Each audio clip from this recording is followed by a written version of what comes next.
Hi everyone. So today is day 29 out of 30, I think. And I was thinking today about, this whole promise to myself and why it's important, um, and I wanted to talk about, our needs today and how so many women I speak to, and this was me, of course, come to, adulthood without even understanding what our needs are. And so we're so used to living without needs. We're so used to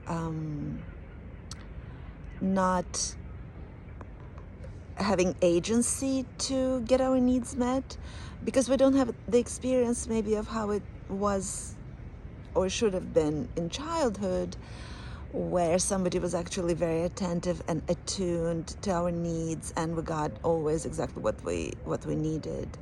And I mean, obviously, just the emotional attunement, right? Because I think all of our parents have always done exactly what they knew how and what they could. And this is not at all about trying to find fault with anyone. This is just, the human nature and how we've gotten to where we are today over the last several generations. So when we come to adulthood feeling like something is missing in our life, we start thinking that something is on the outside. So we look at, our relationship partners, or we look at other things in life or achievement to fill that empty space, that need that we are not even aware of. And, what is tricky is that when I start asking, what is it, right? What is it that is missing, that feels missing? What is it that our needs actually are? We find it difficult to understand what they are.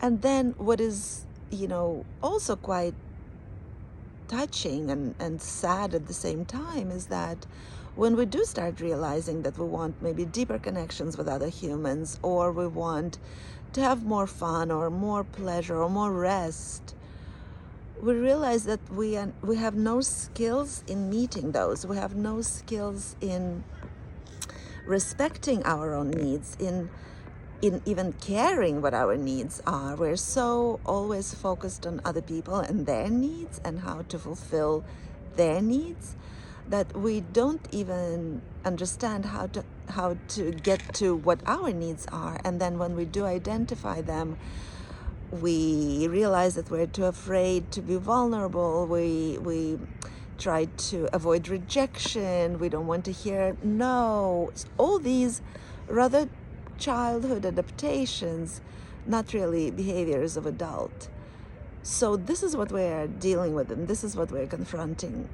And this is what a lot of the work of healing the inner child is becoming that caring, attentive, attuned adult in our lives to whom our needs matter and who is prepared to do everything we can to get those needs met.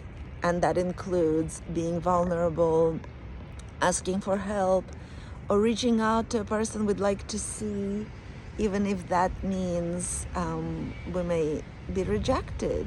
And, I guess the keeping promises to myself, to ourselves, is kind of part of that new training, how to show up for ourselves no matter what. And it's kind of me, doing my promise, for example. It's about me showing up, whether it's comfortable or not, whether it's easy or not, because life will not always make it easy for us to get our needs met. There'll be people who we prioritize. There'll be children. There'll be, parents. There'll be deadlines at work. So it's not always going to be easy, and it shouldn't always only be left to our needs shouldn't only be fulfilled when it's easy. Our needs are our needs. There is a body, there is a psyche, there is an inner child, and our needs must be met, because when they're not, we're not operating at full capacity, we're not operating optimally, and that creates all kinds of dis-ease and all kinds of sense of separation and self-punishment. So, learning to show up to ourselves no matter what is just such a huge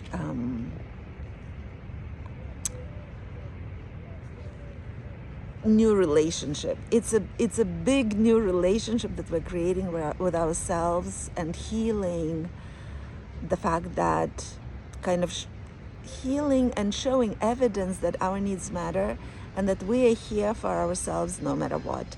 Hard, easy, not easy, we're here. And so these 30 days, tomorrow is the last day, they haven't been always easy. Sometimes it's easy, sometimes I'm not in the mood, or I don't even know what to say exactly. Things are not just like flowing. And so it's been good. It's been a good reminder for me to come back to that, self-respect and self-value. Reminding myself that I'm worthy of my own promises, and I'm worthy of my own attention and my own commitment. This is what it's about. So I hope that it gives you some food for thought as well. I'll see you tomorrow.